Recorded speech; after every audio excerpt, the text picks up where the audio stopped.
беларускай мове ўвогуле існуе два словы для гэтых паняткаў. Не ва ўсіх мовах ёсць некалькі словаў для того, каб аддзяліць каханне ад любові, напрыклад.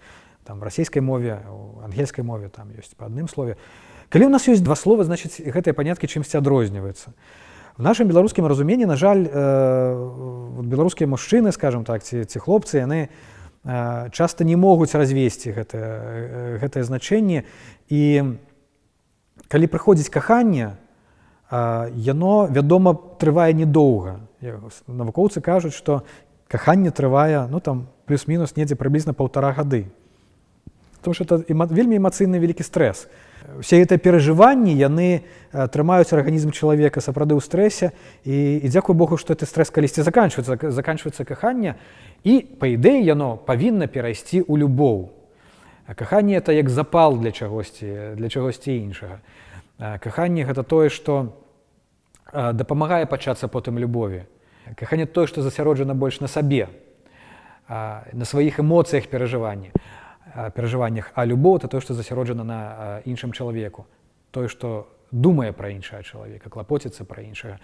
Вось на вялікі жаль, нашыя мужчыны, нашыя хлопцы, яны думаюць так, што закончылася каханне, трэба шукаць іншае каханне.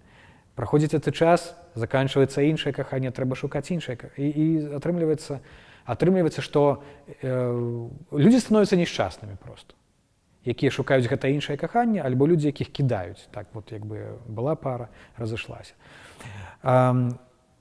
Любоў – это тое, ува што павінна каханне перайсці.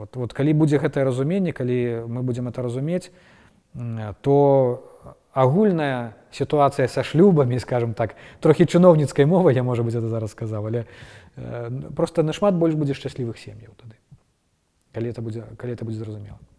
Калі людзі будуць так жыць, не толькі разумець, але і гэтым жыць.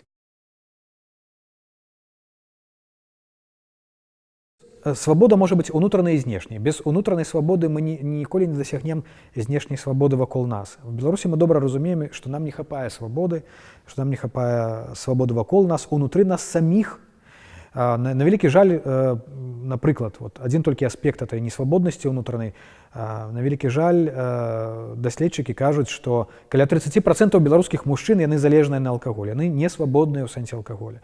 Што такое чалавек несвабодны, мужчына?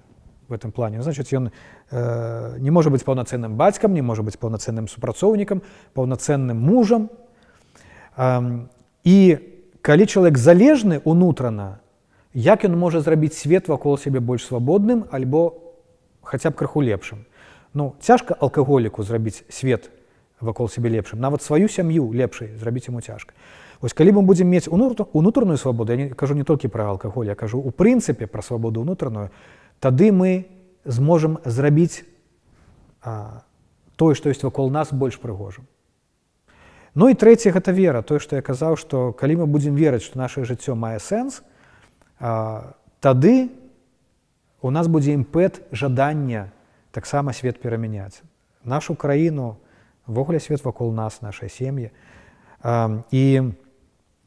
Но знайсці сэнс можна толькі праз пошук таго, хто гэты сэнс дае, праз пошук творцы, праз пошук Бога.